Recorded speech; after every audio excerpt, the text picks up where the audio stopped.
All right, right back. Let's get right into it. We got Travis Johnson coming on. He's running for Congress. I hope you guys are enjoying all this. It seems to be going real well. So let's keep going in the direction that we're going, and let's bring Travis the Bull Johnson on and find out what his story is. What's going on? Hey man, who that baby? Who that? That's right. That's right. You're from South Louisiana, yeah? Oh yeah, Lafourche Parish, about 65 miles southwest of New Orleans. You get too much Yes, further south, indeed. you get your feet wet. That's the way I like it right there. That's I, awesome. I tell you what, I'm just glad you don't have a heavy accent because I would Yeah. switch right into that accent, and nobody in Minnesota would be able to understand me. No, no, no. My grandfather had a really thick accent that most people couldn't understand, but we just didn't get it, didn't pass it on. So that's awesome, man. What was life like down there for you in Louisiana? Man, I loved it. I mean, growing up on the bayou, you get to do a lot of fishing, a lot of hunting, stuff like that, and I mean, it taught me a lot about rural life, and that's what I've been able to pull over up here to Minnesota. I mean, where climates are nothing alike, Right. but small town people are the same wherever you go.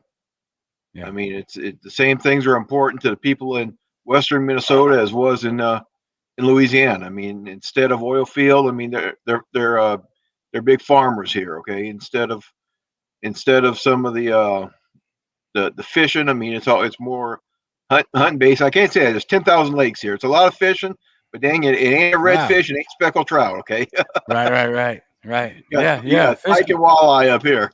Yep, yep. I've been landlocked before, so in the military. And you were in the military as well, and we'll talk about that in a little bit. But I get it. When I was landlocked, it was very much a breath of fresh air to see some water, like a big body of Oh water, yeah.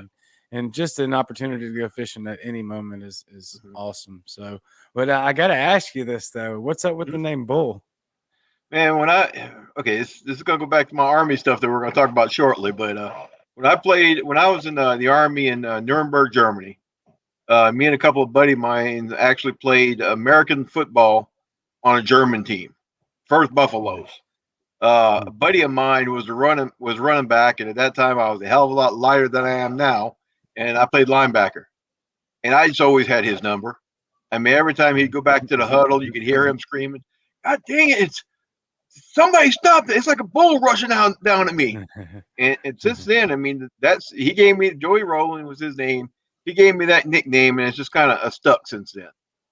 That's awesome. That's a great nickname to have. I tell you Yeah, what, man, it's something people remember. Okay, I mean, yeah, and when you start talking politics, I mean, name recognition is everything. So if you yeah. got something or somebody will stick, that helps. Yep, yep. Good nickname helps, that's for sure. So tell us about your time in the army. Man, I first entered the army in 1991. I had a hard time getting in. I had a head injury in high school, and after a head injury, they're kind of iffy about letting you in the army. But then the first Persian Gulf War kicked off.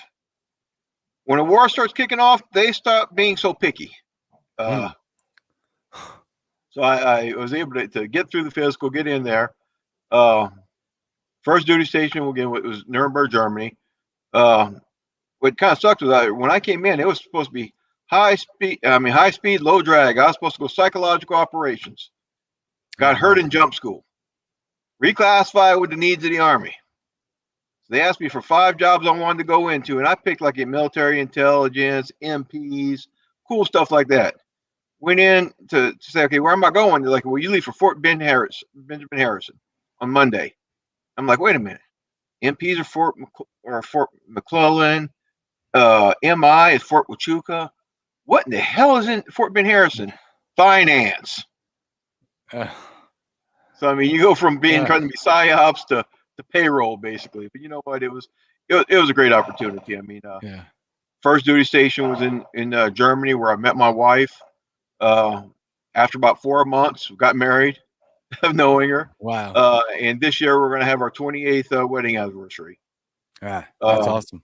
my oldest son, who was getting ready to graduate from UND with a mechanical engineering degree, he was born in Germany. Nice. Uh, So, and after Germany, we went over to Atlanta, Fort McPherson, Atlanta, where my daughter was born. Wow. Mid '90s. Okay, this was starting to get draw down. It was just a real political environment at that point in the Army. Right. And in '97, me and the Army parted ways. Wasn't completely my choice. I managed to get myself in trouble a couple of times, and my rank was too high for how many years I was in. Didn't like getting out that way. Okay, I'm always about doing things my way. Right. Got out of the Army. I sold cars for a few years. I mean, for 7 years I sold cars. 2004 came around. I'm like, man, I really need a degree. I need to go back to college. So let me went back and joined the Texas National Guard. You say so because they're going to help me pay for my education. That was June of 2004. By December 2004, I was in Fort McCoy, Wisconsin, getting ready to deploy to the desert. We just said we were training in white sand. Okay, why are you sending somebody to Wisconsin in December to go to the desert? I don't know. While I was there, they gave me the option to go back on to active duty. I mean, and I really loved I mean, I really missed the camaraderie. I really missed the teamwork. I mean, for people who haven't been in the service, it's kind of hard to explain sometimes. Yeah. I mean, I know you were a medic. Yeah. So, I mean, I know what you want to say. Yeah, I know. I was a foreman. I'm being nice. I'm being nice. I was a foreman for the Navy with the Marine Corps. Yes, I was. Yep. You know the. I'm not even gonna go there. But yeah.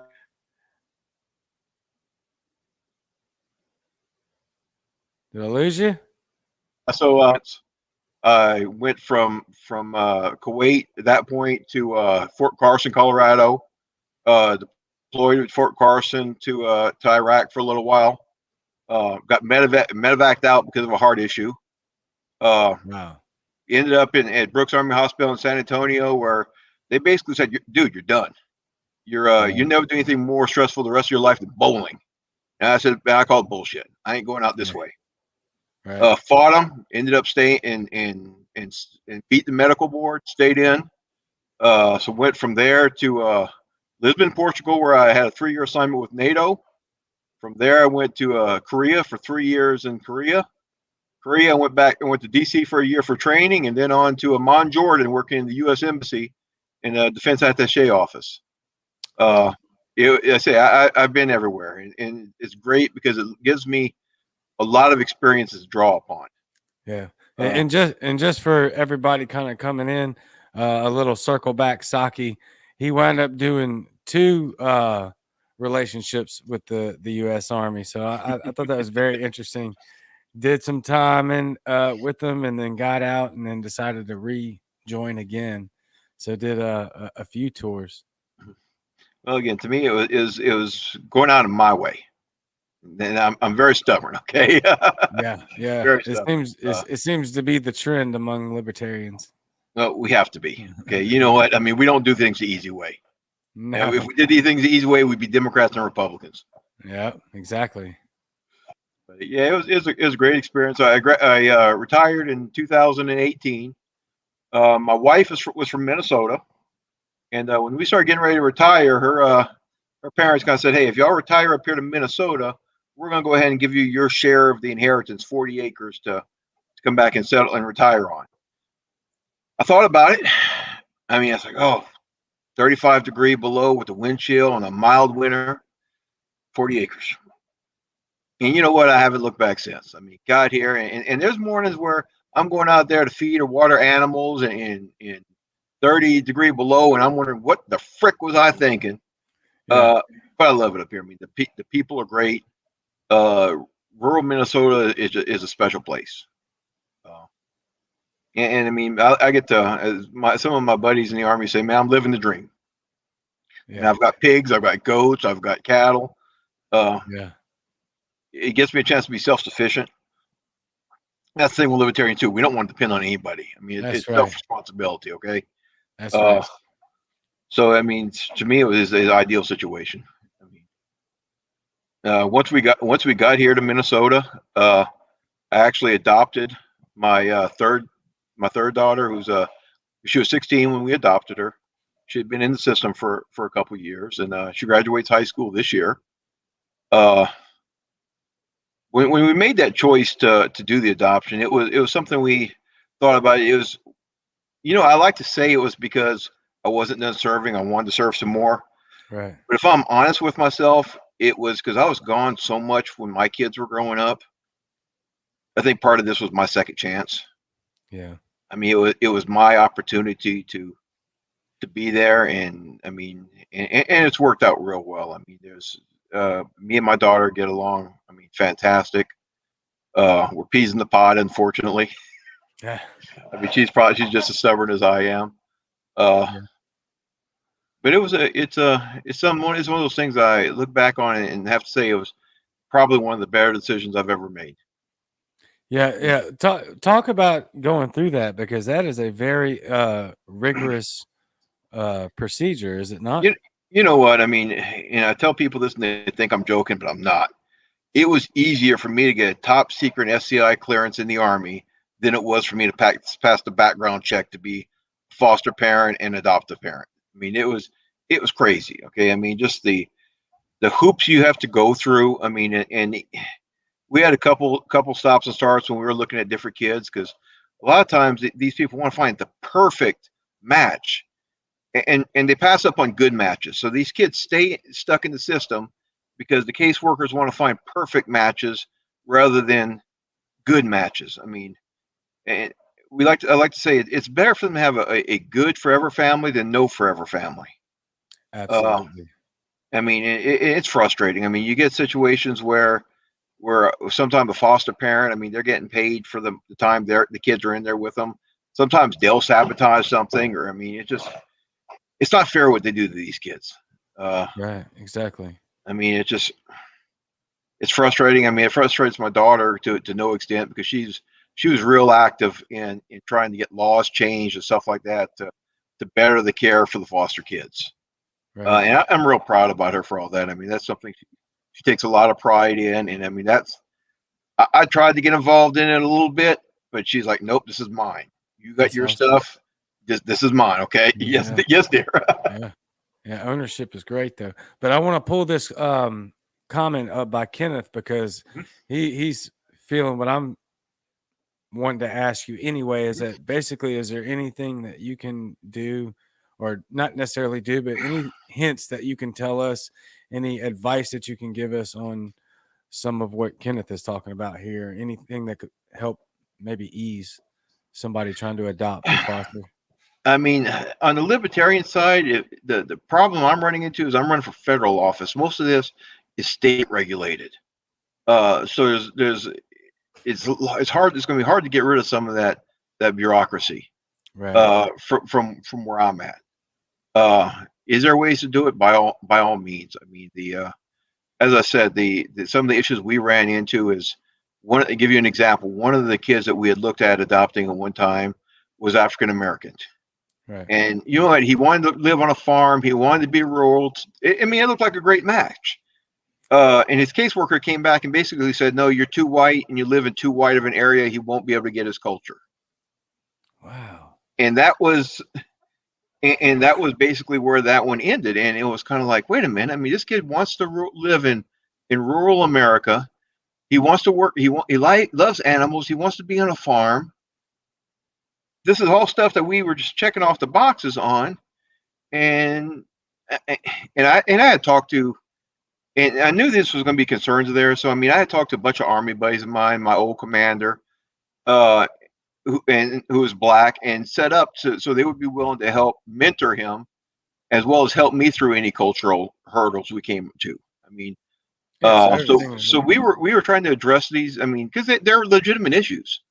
I mean, our cultures are important, especially. I mean, come on, we're from Louisiana. We know how important yeah. culture is. Oh yeah. Okay, Yeah. I Yeah. mean, they tried to cancel our culture so many times over the years. I mean, Yeah. okay, so it's something that we understand. But yeah, Absolutely. that I mean, that was frustrating for me. But on the way I look at a lot of these things is that those are part of the path to where I was supposed to be.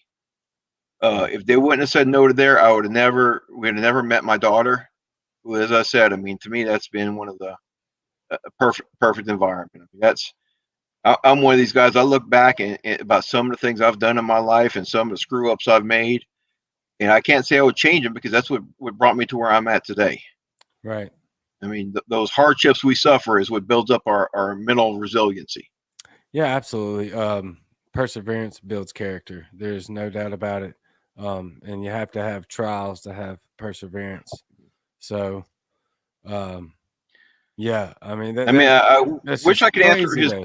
Yeah, Still, man. I mean, I All wish I right, could answer his question a little bit better, but I mean, my whole thing is it's worth it. Don't give up. I mean, because there was times where we thought about giving up. I mean, there really I was, can and there imagine. was me and my wife were on opposite ends on this at one point where she's like, you know what, this is enough, and I'm like, no, let's give it one more shot. And because one, because the kids need it. I mean, especially when you start talking teenagers. I mean, they're in the system for so long. I mean, when we adopted my daughter, she had already given up. She had already kind of said, you know what, I'm going to age out. She was making all her plans for that. Right. Uh, so it kind of threw a cake in her plans when we adopted her. Yeah. I mean, one of the things that frustrated with us with that is, man, we were working for 2 or 3 months on adopting her. Or basically, we foster her. We foster. She comes in, stays with us for about a year or so while the adoption paperwork goes through. Right. Uh, for 2 or 3 months that we were working on this, she was never told anything. She was basically told the day before, "Hey, guess what? People are coming here to see you tomorrow who want to adopt you." Wow. That's I don't think that's the right way to do business. Okay, I No mean, there's no way. time for them to adapt. There's no, I mean, and this was something going on for 2 or 3 for time. I mean, I understand they don't want to get their hopes up in case something falls through. Right. But I mean, when you're at that age, I mean, you're a teenager. You deserve to be involved in those decisions. Yeah, I would say. I mean, we're not talking about a 4 or 5 or 6 year old. I mean, we're talking Right. 15, 16, 17 year olds. I mean, who have probably been through more than most of us have. Yeah, I'm still trying to process them just walking in like the day before and being like, "Oh yeah, hey, by the way, you found a Yeah, house." yeah, it was Like, and, what? it was yeah. I mean, it was I mean, we had some questions that they gave her that if you ever adopted, what kind of questions would you have for them? And but yeah, it was and I'm thinking back, it may not have been a day, but it was definitely a very short notice situation. Right. Right. I mean, that's wow. I mean, So, and I'd love to be able to say, you know what, I got a solution for this. right. Uh, I really would, but I mean, it's one I mean, I've thought about and I've tried. I mean, there's a lot of little things that they can do within the state level to fix things. Uh, Yeah. I mean, that's where but it's got to start. I mean, I'm one of these, like every libertarian. I think we need to shrink government. We need to shrink the bureaucracy. That's And right. for this, I think that's the same thing. They need to shrink the bureaucracy, but Absolutely. they might need to be able to put in a little more funds to make sure these kids are properly taken care of. That they have the. I mean, because when you try to get meetings and stuff like this, man, it's months. Okay, I mean, the caseworkers are short staffed. I mean, that adds to it as well. Yeah. I mean, it's just like anything government ran or polluted to such an, extensive degree. Yeah. And so you went through that process of adoption, which I've actually got a mentor in my life that's closing in on the end of his run or their run, a married couple, their run on adopting a child. They're about to get him permanently, but it's been the same thing I'll down here tell in you, it's just Mississippi. The it's same frustrating. thing. Yeah, I mean, it's And so, frustrating, but I mean, my advice to people is stick with it. Stick yeah, with it. I mean, you won't. I mean, there will be ups and downs. I mean, when you're getting especially in case when you're adopting a teenager. I mean, they're kind of set in their ways for a certain extent. It's not. yeah, And that's one of my daughter's challenges have always been. I mean, she's been set in her ways, and she comes in with different rules and stuff like that, and it's hard to adapt. I yeah. mean, it's not. I mean, but again, it's been a great. Assimilation is Yeah, always difficult, yeah. but But especially at that age. but you know what? Nothing good ever comes easy. No, no, no, no, no. It's all going to take some hard work. And that what I love the most about what you said about all that is even through all the trials and the hardships and the frustration through it. Never give up. Keep going. And that could be said about a lot of things. So, including what I wanted to ask you about next, and that was campaigning for county commissioner. Mhm. That one took the same. Yeah. Can't You give know, up. no, you can't give up, boy. But I tell you what, I mean, when I decided to run for county commissioner, I mean, it was, and part of what led to this was I had a pissing contest with the Yeah. county board.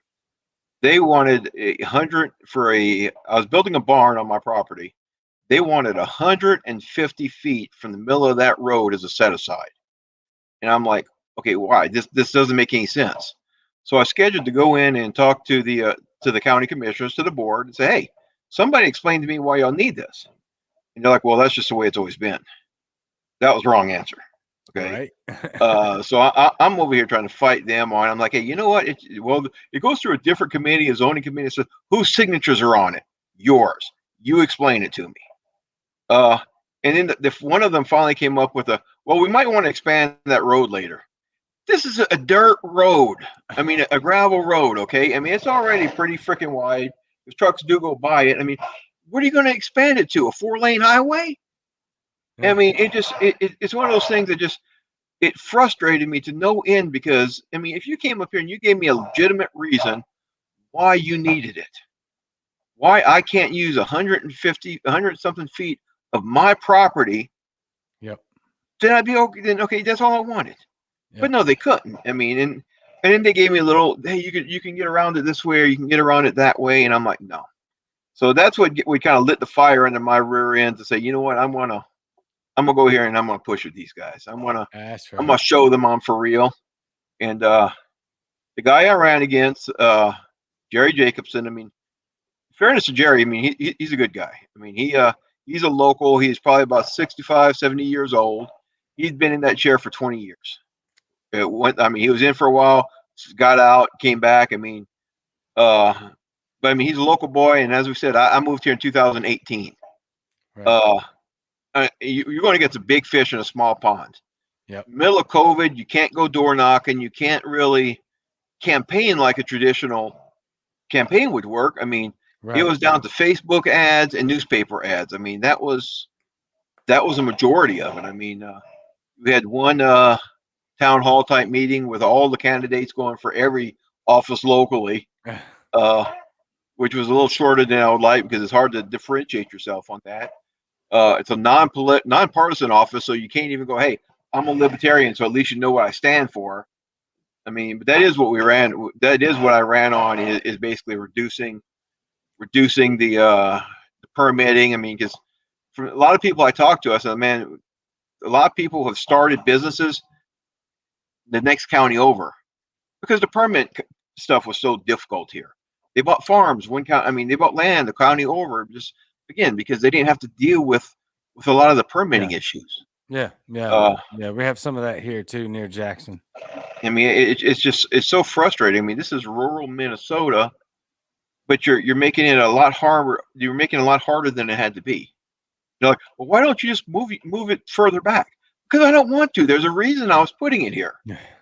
Okay, I mean, this building was going to be used for a hay shed and stuff like that, so I needed easy access, not to go through. I mean, in Minnesota winter, we're gonna have 2 to 3 feet of snow easily, so I really don't want to have to go through that to get my hay in the middle of winter. Yeah. I mean, that's still that. Once you start getting into stuff like that, it really makes you lean libertarian. That's what it did for me. Looking at the fact that you can't even use your own property the way you wanted to, it's incredible to me. I mean, I was already a libertarian before that, but that just kind of reminded me why. Of course. But, at the end of the day, I mean, I took over 30% of the vote. Which surprised a lot of people. I mean, a lot of people like, you ran against Jerry and you got 30%. You did all first time, like you did all the good. Like I didn't think so. I lost. I didn't come in here to play second place. Right. But, and after I lost that election in November, I'm like, you know what? I'm done. I'm not going to run for office again. I gave it my one shot. And lo and behold, here I am, and going for the big dogs this time. Not the the little pond, going, I'm going swimming in the ocean. Yeah, you're actually running for Congress. You're going federal. For United States Congress. I mean, it's one of those things again. I mean, it was the perfect storm. I had no intention on again running for this at first, and then I started looking at it, and I mean, give you an idea. I mean, we what happened here is we had a 30-year Democrat congressman in office, Colin Peterson. He was the chairman of the Ag Committee. He did a lot of good for the area. I disagree with most things Colin does, but I could have supported him just again because he's that chairman of the Ag Committee, and this area is so heavily dependent on ag. A guy named Dave Hughes ran against him previous two elections, and Dave got closer and closer each election with absolutely no help from the Republican National Convention or anything like that. I mean, it was pretty much him on his own against a 30-year incumbent. It's not going to happen, but he was in the 40%. He did well. This last election, the Republicans decided they were going after Peterson. They were going to go after Colin. They identified a candidate to run against Dave, and she was basically a 20-year state House member, state Senate. Right. Did a little bit of time as lieutenant governor when Tina Smith got promoted to replace Al Franken when he got kicked out of Congress, out of the Senate. Right. And they shoved her down our throats. I mean, it was really frustrating for a lot of people because this area is very pro Donald Trump, drain the swamp. And he endorsed her, and it was kind of like everybody's looking at each other going, man, she is the definition of a swamp monster. Okay, well, I thought we were draining the swamp. I mean, the only thing she's ever done is politics. Top of that, they did some dirty pool when they did their census to see who was going to get the endorsement for Minnesota. I mean, her campaign, because of COVID, they were doing it on the phone. Okay, it was a big teleconference. While Dave's trying to up here give his spiel on why he should be the Republican candidate, her campaign manager is constantly calling his phone. So it's beeping and interrupting his train of thought. I mean, it was so bad they did end up charging him, and he pled guilty to harassment. Wow. So, I mean, okay. But the thing is, nobody took responsibility for it. It was shake your head. I mean, the Republican Party just kind of turned their head the other way. And for a lot of the grassroots people here, they're like, okay, wait a minute, this isn't making sense. And people started asking, hey, wait a minute, why, when the Republicans had all three sections of government, why did the debt keep on going up? I thought we were supposed to be fiscally conservative. Okay. Yeah. So I mean, they basically eliminated. I mean, they've alienated half their grassroots. And give you an idea, Donald Trump took this district with 65% of the vote. Michelle Fischbach took like 53. So there's 13%. I mean, there's that big section of people who vote for Donald Trump who would not vote for his endorsed candidate. Yep. Okay, so that kind of and that's where I'm saying, that's where that room is for us to slip in.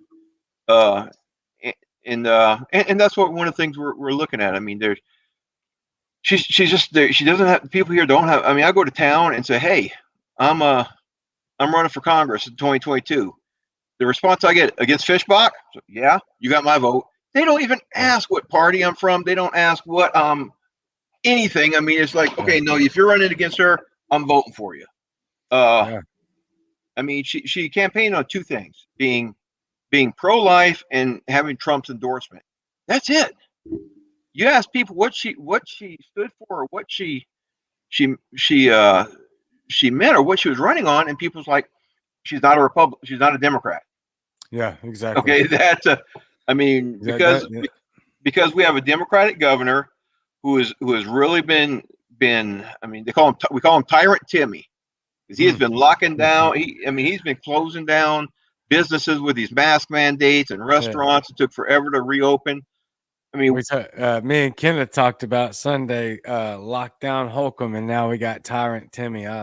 Timmy. Okay, so I mean, and to give you an idea what he did, and this is hilarious. he was out here giving a presentation to I guess a bunch of the Democrats, and he's like, yeah, he points at this map of Minnesota, and the cities is blue, and most of the rest is red. It's like everybody gets worried about all this red area. Why? It's nothing but cows, rocks, and cows. And somebody had it on video, and published it. Okay, nice. So now you've got rocks and cows in the north. You've got all of these anti Democrat groups, because I mean, he basically said we're all rocks and cows. I mean, rocks is part of it because we do a lot of there's a lot of iron mining up north, and I mean, of course, we're so agriculture. But it was this typical, the way we took it was this typical way city folk look at rural Minnesota. And so I mean, those are the things I say. That's why they're so tired of both parties. That's why there's this huge opportunity here. I mean, we're to the point now, and I've only kicked off this campaign a couple of months ago, and I've already got Republicans coming onto my page accusing me of trying to split the vote to get a Democrat elected. They're already saying I'm trying to Teddy Roosevelt them. Yeah. When does a third party get that much attention from a major party? They pretend like we don't exist. The fact that they're already coming, and part of that's probably my fault because I ran a big Facebook ad basically airing all the Republicans' dirty laundry out for everybody to see, and basically said, if you're tired of that, come over to the party with principles. That's right. Okay, I mean we're fighting an aggressive campaign here. Okay, we can't be sitting back on our haunches, and I mean people are tired of it. I mean give you another example. I mean, I pulled this quarter's campaign finance reports from January to March for Michelle Fishbach. She's got 3 employees that work in her congressional office who her campaign is paying a total of like another $11,500 on top of their government salaries. I mean, it's crazy. We're hearing these stories all the time with all this. I mean, why? I mean, it's incredible. Her one of her employees is the chair of this district's Republican committee. He's the one responsible for running the primaries and stuff like this. He's a full-time employee of her. You think the fix isn't already in? Yeah, well, of course. And that, but you know what? This is, and people are like, well, yeah, but you know what? It's legal for them to do that. Yeah, but the problem is, who's making the freaking laws? Yep. The political elites in DC are the ones doing it. Yep.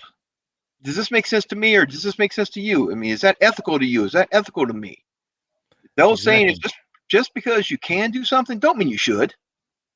Yeah, so we got to find a way around that, because that's absolutely the way it's set up in a lot of places that I've seen so far. Yeah, and that's exactly what I said on one of my posts. It's like, hey, you know what? This is what she's doing.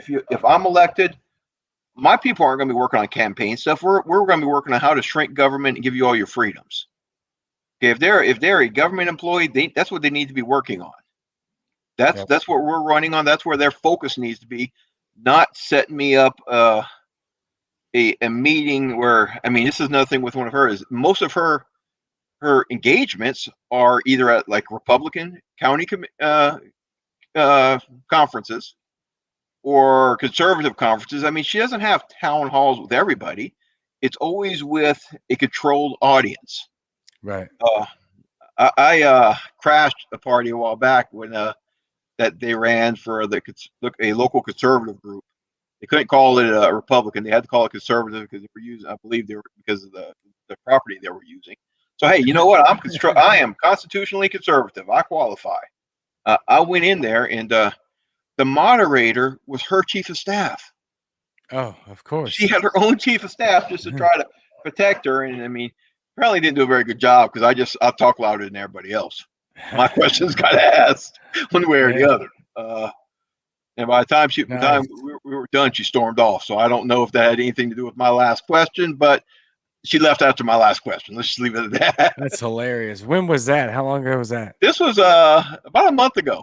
About a month ago. About a month ago. Towards the end of March, and I've got a little post on my Facebook about that too. I mean, because and she knows you're running against her, right? I wore the same shirt.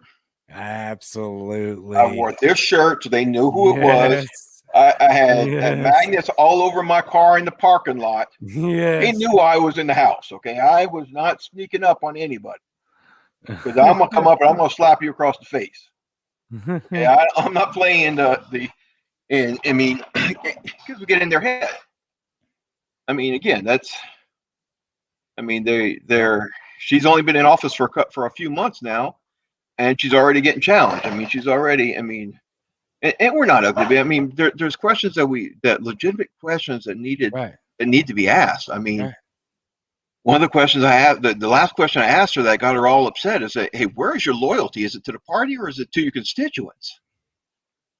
And I mean, she's like very forcefully, my constituents, and then just left. Okay, I mean, it was that kind of thing. I mean, but it's a question everybody has. I mean, when and I've been mentioning this to a few people. I mean, this last election really made some things in my head going off because I mean, I said I was finance. I'm a numbers guy. So I Right. start peeling back the layers of that onion, of that finance onion. Last election, between her campaign was roughly $2.5 million. Collins was roughly $2.5 million. Uh, the political action committee outside spending $14 million is what they Wow. spent. Now, here's the wow. Yeah. Of that 14 million, 13 million was attack ads. They could not even tell you why to vote for their own candidate. All they could tell you is why not to vote for the other guy. Look at this. I don't know if you know this guy or not.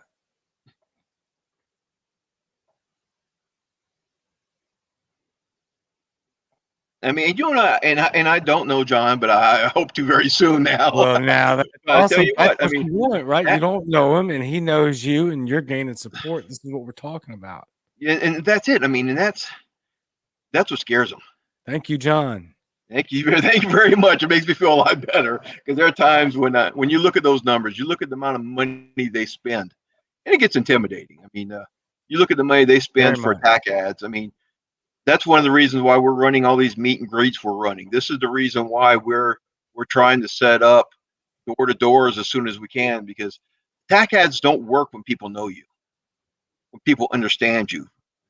Uh, I mean, one of my best posts on my Facebook was a rant I did a while back because it had been a rough couple days. I mean, in a farm, Minnesota, bad things happen in the winter. I mean, just In the cold. in the cold. I mean, we Hard had pass.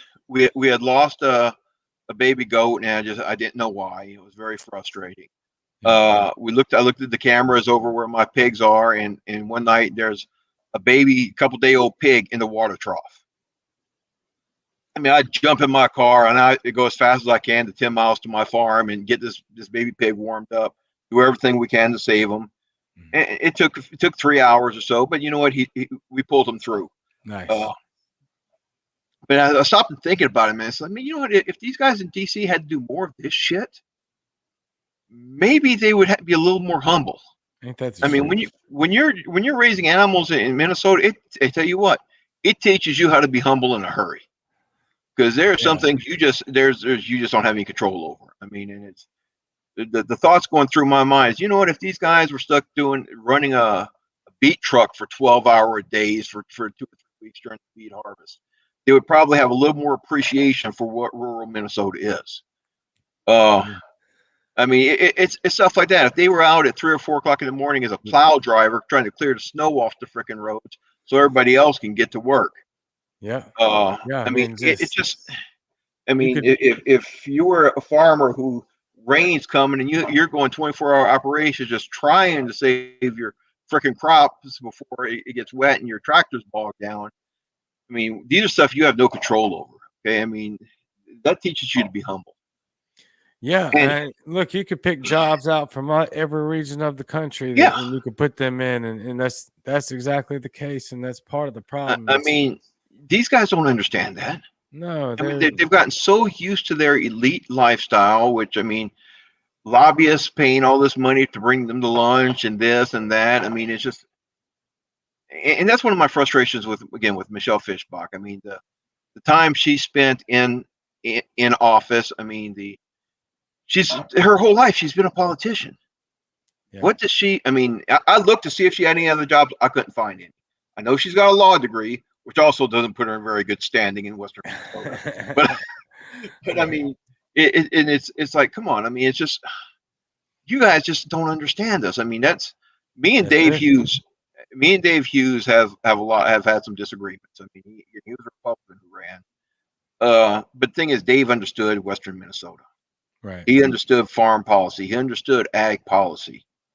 And when they play dirty with him, I mean, that's just one of those things. I'm like, okay, guys, if this is wrong, okay, I'm sorry. I mean, you call it what it is. I mean, that's bullshit. If you see that, whether I whether I agree with the guy personally or not, when somebody's treated like that, it's no, you got to stand for something. Okay, you can't just. That's right.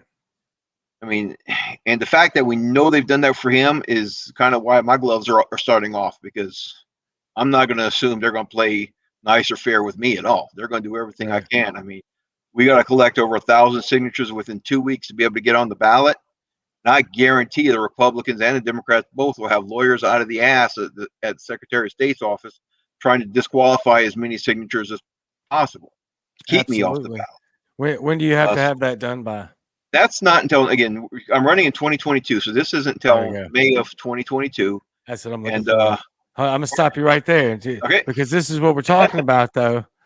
This is what we've been talking about. Like, it's 2021 now, and we're already on the move. We have to stay ahead.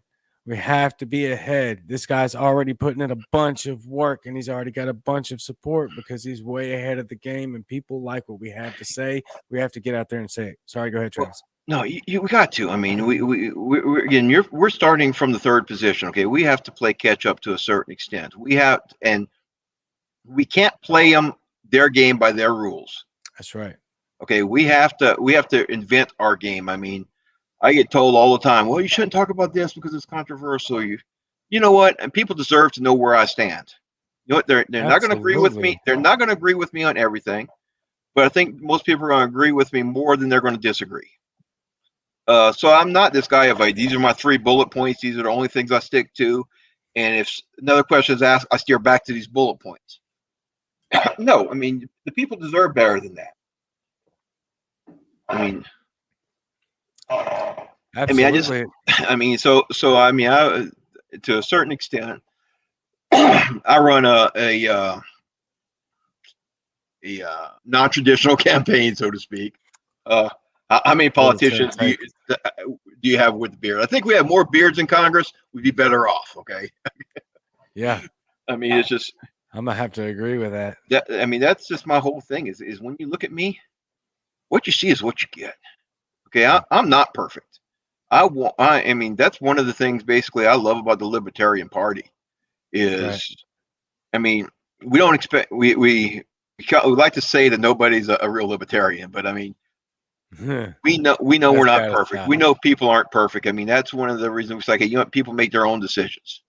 I mean, because who are we to make decisions for anybody else? We know we're not perfect. Okay, so we're not qualified to make decisions for everybody else. That's right. I mean, that's just my 2 cents on it. I mean, just no. I think. I mean, there's a few things that are important to me that I'm kind of running on, and that's, I mean, one of the big ones is shrinking the government. I mean, we're spending way too much money. I mean, we can't keep up with this. I mean, if interest rates start going up on the loans we have already on our debt, we're screwed. I've been in the countries that have had to do austerity measures. It is not fun. Right. I mean, there are people at soup kitchens. I mean, they're just it's ugly. Another big issue for me, and I know it is for you too, is veteran suicide. Yeah, absolutely. It's a big deal. I mean, we lose 22 veterans a day. We have since 1999. The what we're doing is not working. I mean, what's that old saying? If you always do what you always done, you always get what you always got. Exactly. It's time we make some big changes. Okay, I mean, we gotta shake things up. I mean, I've got a couple plans that I've put together for helping to address this. I mean, because that's one thing people want. They don't want to say you're going to fix it. They want to know how. Yeah. You got to have a plan. And one of my plans I'm pushing for this is for every active duty soldier, take that money that's currently going into Medicare, put it through a mental health TRICARE for life for every soldier, so that when they get out, I don't care if they were in for 4 years, 6 years, whatever, they have mental health insurance through TRICARE. They're not waiting. They're not doing a 4, 6, 8 month wait to get into the VA. Yeah. And I mean, and they could choose their doctor, because again, it's through the insurance. It's not well, you will see this doctor who basically couldn't cut it on the outside, so he works for us because he can't afford malpractice insurance. I mean, this is just I mean, those are some of the big points we're pushing. And I mean, of course, I'm a big Second Amendment proponent. I mean, that's something that's big, and I mean that's something huge in our area. I mean, that's if you're not pro Second Amendment, you might as well not even run. Okay, even the Democrats run pro Second 2A here. Okay. Oh really? Yeah. Oh yeah. No, Colin Pearson. Yeah, he was pro life and pro gun as a Democrat. That's why he was there for 30 years. But I mean, so yeah, these are all some of the points we're trying to drive home. I mean, we got to make some changes. I mean, we got to decriminalize some of these minor offenses. I mean, these victimless offenses. I mean, it's causing cops to have too much contact with too many people. Yeah, absolutely. And I mean, and they're bad contacts. That's the catch. Okay, you know what? Having a lot of contact with people is not bad, but when every contact is negative, that's right. Okay, we're running into issues. Yeah. And you have any idea how much money we spend to keep these people in jail? Yeah, it's crazy. Yeah. Okay. I mean, this is money. At the end of the day, people want to talk about it for real. If you want to draw Republicans and Democrats both to the same side, it's you eliminate some of these ridiculous garbage laws and you keep the officer's life more safe and the citizen's life more safe. Well, I mean, look at the reason they pulled over for Dante expired tags. First of all, tell me, why are we having to re-register every freaking year? Okay, we pay a fortune in gas. We already pay a fortune in gas taxes.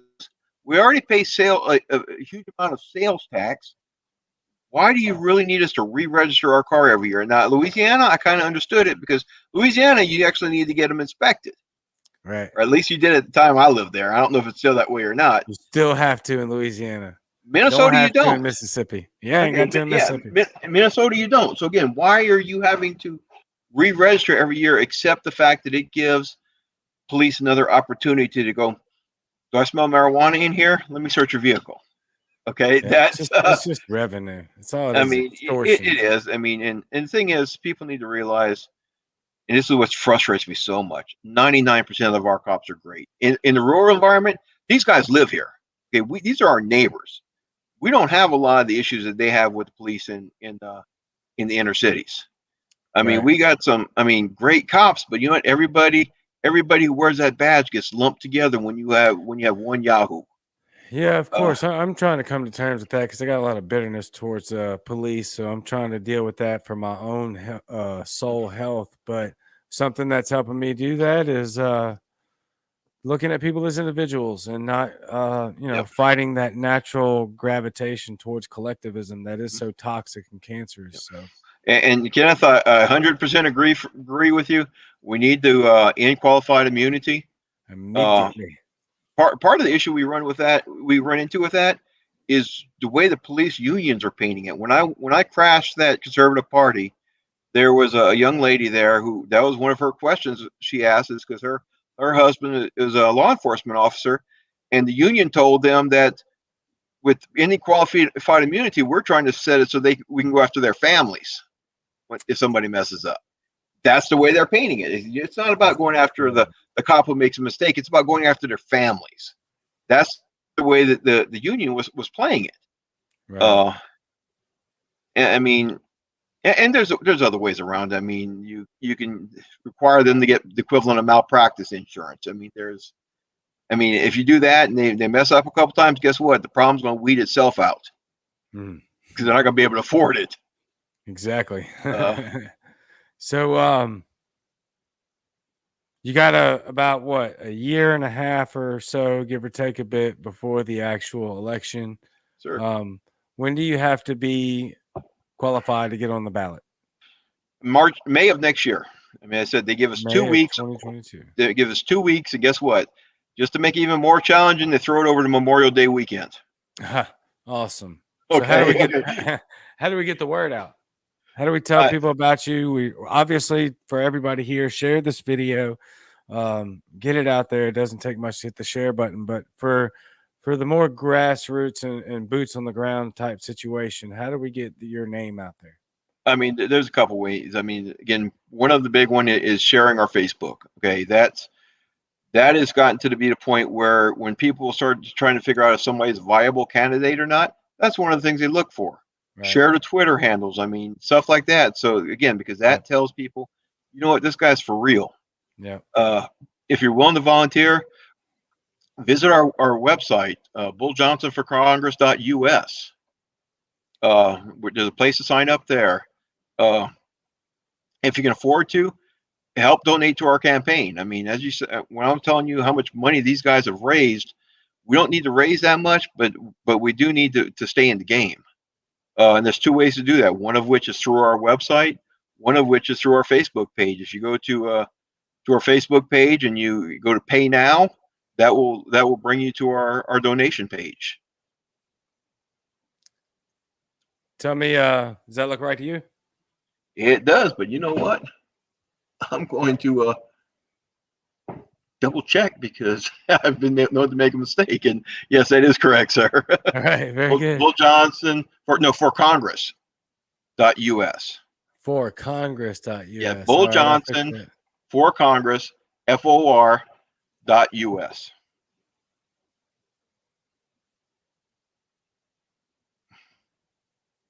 And then our Facebook page is the same thing, Bull Johnson for Congress.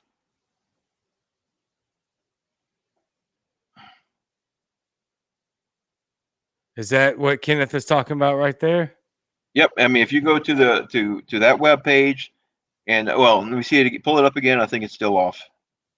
It is. I'm fixing it now. I wanted to pull his comment up first to see if we had that answer. Well, I think he was asking for the exact link, and I mean, it's a PayPal link. So. Okay, I got you. Bull Johnson for Congress. Yep, bulljohnsonforcongress.us. I mean, sometimes I wonder if we should have went with the .com instead of the .us because it does tend to confuse people a little bit.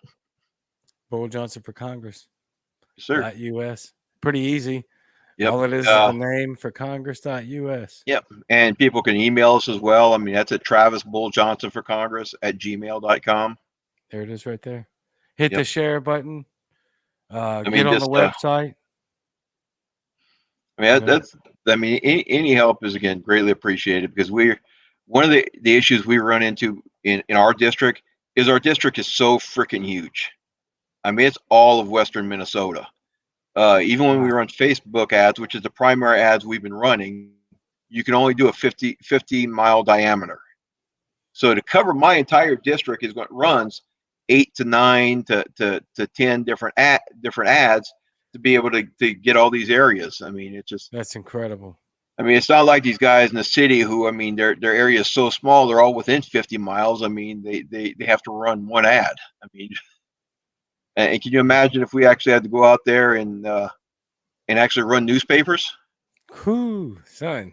I know. I mean, that's what I'm saying. I mean, rural areas like that are hard, man. That's hard to deal with in campaigns. And mail's expensive, and I just don't think it works. I mean, I've been getting enough junk mail from politicians to know I never look at them. So John says it's a good interview. This is a good way to get your name out there for live interviews. More meet and greets, the better. Sorry he missed you in Crookston. So clearly you're making waves, my man. Yep. Hey, John, we're going to have another one in a couple weeks at the Eagle Club again. Well, it'll probably be 3 weeks. I'm in Bemidji this week, and we're trying to set something up in the Moorhead, Fargo area for the week after that. Nice. Awesome. Well, thank you, my friend. This is great. Yeah, I appreciate you having me, man. Yeah, for sure. We're rooting for you. I'm going to have you back on to check on you and see the progress. And again, just keep spreading the word out there because I love your passion. I love your energy. And I You know, think you got it. I think you're going to be the first one. Let me see what Kenneth says real quick. Bull. for the rest of this year, you're probably pretty close to about 5,000 a month to keep us in the game. I mean, Dave Hughes for his campaign again, because I went back and I looked at everybody's freaking numbers when he didn't have all that when they didn't have all that big Republican money coming in, they were running off of $70,000 to $100,000 budgets. And again, after they threw all that money in this past election, I think they're going to tell Michelle Fischbach, if you can't be a libertarian, you got your own issues. Because unless it's a Democrat coming, they're not going to come save her. Yeah. So what we're going to need to do is, again, bring you back on in a few months and check on the campaign. And I'm hoping at that point that maybe you'll have a campaign manager or assistant, or I've actually got a couple of them I'm looking at right now, but nice. Fortunately, like everything else, it costs money. I mean, they can't afford to work for free. And exactly. with us still being, but I do have some great volunteers. I've got one of, and she's watching this right now. I mean, Essie's been helping me a great deal. I mean, she knows more about marketing than I would ever know. Okay, she's telling me about what colors to use for flyers and this and that for this age group or that demographics. She's like, well, let me look at your analytics, and I'm like, okay. Nice. So yeah, she's been a great help. I've got another team. I've got another one of my former soldiers who is in Oklahoma now. She's been helping me with a lot of the policy stuff. Got a gentleman up north that's a longtime libertarian. He's helping me out in the Bemidji area. So I mean, we're getting our team together, and that's what we have to do. We have to have strong teams in each area, because I can't do it at all. I mean, we can't do it all. We have to have a team. Yeah, exactly. I keep telling that on my own Facebook. Like, there's a lot of people working behind the scenes under the brand Cajun Libertarian. It's a team. Now that face looks familiar. I think she was on your show last week. Yeah, a couple weeks ago. That's Eskimo Libertarian. Okay. What are we looking for in a campaign manager? That's an excellent question, because for us, we don't want a Republican or a Republican manager, because as I said, we can't play their game and win. Right. We need somebody who understands marketing, who understands who isn't afraid to get on the phone and work the phone to get us these interviews with the newspaper, stuff like that. We need somebody who's very organized, because I'll be honest, my strength is strategic. It's not tactical. I mean, I'm a big picture guy. Sometimes the little details will get lost on me. So for my campaign manager, that's what I'm looking for, is somebody who's going to be very detail oriented, keeps me, make sure I make it where I'm supposed to be and don't talk too long like I am today. Yeah, you're good. I mean, these comments are coming in and they're kind of hard to pass up. I mean, usually we try to keep this thing under an hour, but I mean, I want to make sure we get the word out, because we're hitting the ground running. We're going early. Hey, Sarah, if you can send me your contact information to Travis Bull Johnson for Congress at gmail.com, I would very much like to speak to you. Throw it in the comment section when we get done here. We're wrapping up right now anyway, so it's been awesome, man. Thank you very much. We'll get into the comments as soon as we get off of here, and if there's any questions we missed, he'll be sure to answer them for you. We'll go back and answer them. Yeah, today, tomorrow, and this is where all need to come in. I'm new to the system, so for me it was on private chat, and I'm like, and where are all these comments that you're talking about? There they are. Oh yeah, man, they're way deep now, dude. You done missed a bunch of them. They're deep, so you'll have a lot of fun answering some questions. And yeah, I mean, thank you for coming on and taking time out of your week to come in here and tell us all about you running for Congress, and just an awesome story from Louisiana to the military all over the world, and landing in Minnesota. That's why I reached out to you when I saw Cajun Libertarian. I'm like, hey, you want to let help a Bayou boy out? Yeah. I appreciate that. I hear it a lot. You know what though? I mean, I did get a warning from Facebook the first time I tried to send you a message. Really? Yep. What it Because say? I sent you a message say, how about you helping a coon ass out? But I did it in 2 words. What's that? When you said when I typed out coon, that set off the algorithms for Facebook, No and I kidding. got a warning. No kidding. Yep. That's so funny. I Nalik, said it as 2 words, coon ass. Nalik, I know you're watching Eskimo. Yeah, we just talked about this. There's people in the comment section talking about not mine, but others. How Eskimo was racist. And I got to thinking, I was like, that's the most ridiculous crap I ever heard. And I said, I've been a coon ass my whole life. That's probably racist by now. Yeah, I never even gave it a second thought, and you get flagged for it on Facebook. That's incredible. I'm like, really? I'm like, really? I should have just said RCA or something, okay? I mean, unbelievable. but yeah, I mean, I just didn't hyphenate it, or I didn't put it as 2 words, and yeah, it sure the heck. I've been a good boy. That was like one of my first warnings. So nice. I do not share your sympathy, nor do many people in the crowd right now. We have caught several bans. So anyway, man, thank you for coming on. This is awesome. We'll check back in with you, and obviously you and I'll keep in touch. And man, best of luck. Bundle up. Well, I guess it's getting warm now. But yeah, man, you know what? I mean, this is what people when people don't understand is I was out there doing chores today. It was the mid-40s. This is what I was wearing, short sleeves. Yeah, it was nice. A little bit thicker to me too. Okay, so. It's nice. What are you saying? Are you saying I'm fluffy? Is that what you're saying? Yeah, yeah, that's it, fluffy. Travis, thank you, dude. I will. Thanks, sir. Yeah, I'll talk to you very soon. Great.